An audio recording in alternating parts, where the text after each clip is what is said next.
Kebijaksanaan kuno sering lebih tajam dari teori modern.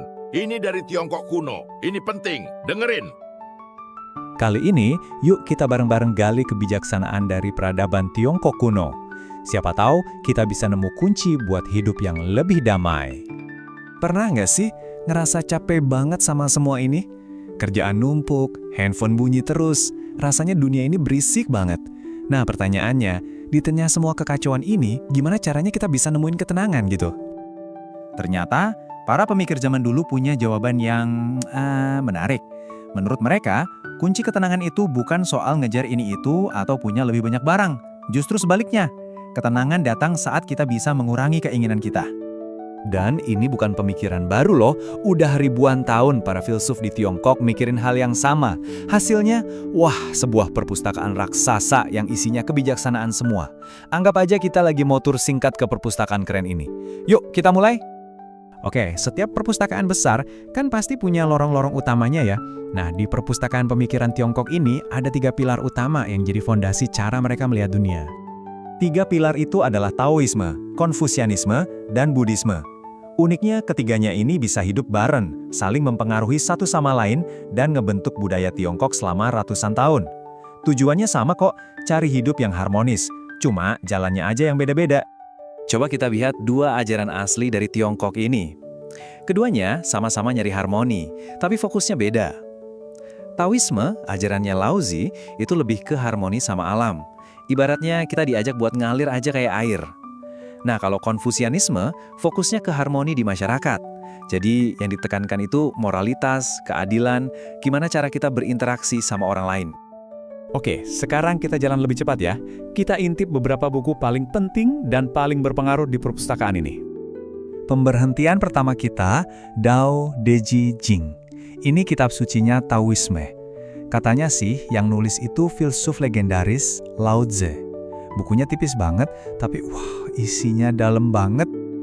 Salah satu konsep paling keren di sini itu namanya Wu Wei. Sering diartikan bertindak tanpa usaha.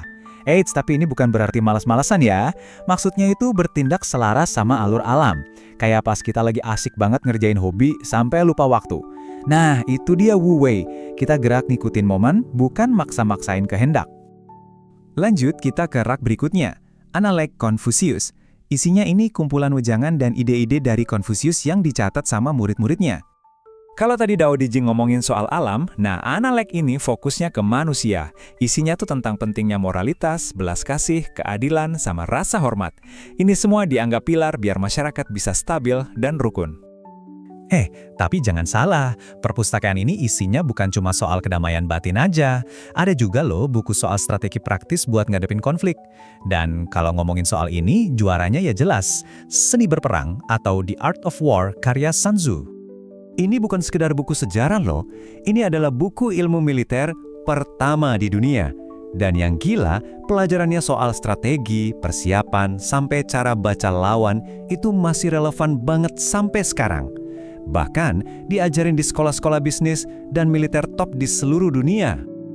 Oke, setelah tur kilat tadi, sekarang kita bakal fokus ke satu buku. Buku ini mungkin yang paling tua, paling rumit, dan paling misterius. Namanya Yi Jing atau Kitab Perubahan. Banyak yang bilang buku ini kunci buat memahami segalanya. Jadi apa sih Yi Jing itu? Simpelnya ini buku yang mencoba memetakan perubahan. Kan hidup ini isinya perubahan terus ya. Idenya, kalau kita bisa ngerti polanya, kita bisa lebih bijak dalam menjalani hidup. Kedengarannya ribet ya? Tapi yang bikin luar biasa, seluruh sistem yang kompleks ini ternyata dibangun cuma dari 2 hal super sederhana. Cuma 2 jenis garis. 2 garis itu adalah yin dan yang. Garis yang nyambung itu ngewakilin hal-hal yang aktif, kayak langit atau matahari. Terus garis yin yang putus-putus itu ngewakilin yang pasif, yang menerima, kayak bumi atau bulan. Keduanya ini bukan lawan, tapi pasangan yang saling melengkapi dan membentuk semua hal di alam semesta. Nah, dari 2 garis ini, sistemnya mulai berkembang. Coba deh bayangin, kita gabungin garis yin dan yang jadi kombinasi 3 baris. Hasilnya, kita dapat 8 simbol dasar yang disebut trigram. Masing-masing trigram ini melambangkan elemen dasar, kayak langit, bumi, petir, air, dan lainnya. Jadi prosesnya gini, mulai dari 2 garis dikembangin jadi 8 trigram, terus 2 trigram digabungin lagi, jadi deh 64 simbol yang lebih kompleks. Nah ini yang namanya heksagram. Dan inilah puncaknya. Ke-64 heksagram ini dianggap semacam peta dari semua kemungkinan situasi yang bisa dialami manusia. Mau lagi sukses, lagi susah, lagi konflik, atau lagi damai, semuanya ada simbolnya di sini. Ini cara mereka buat memahami sifat perubahan itu sendiri. Oke, kita udah lihat teks-teks keren dan sistem yang kelihatannya rumit.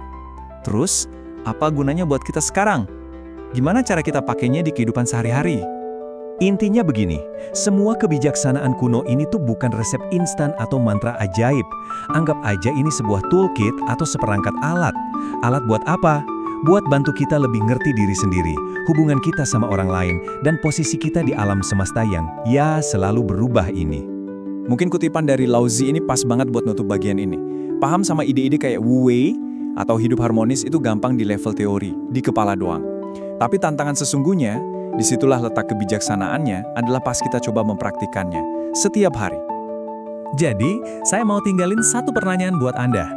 Dari semua yang kita bahas tadi, entah itu soal mengalir seperti airnya Taoisme, soal belas kasihnya Konfusianisme, atau soal memahami pola perubahan dari Yi Jing, mana nih yang paling klik buat Anda? Kira-kira ada nggak satu hal kecil dari sini yang mau Anda coba terapkan? Mungkin mulai hari ini. Gimana penjelasannya? Jangan lupa like, share, dan follow channel ini ya.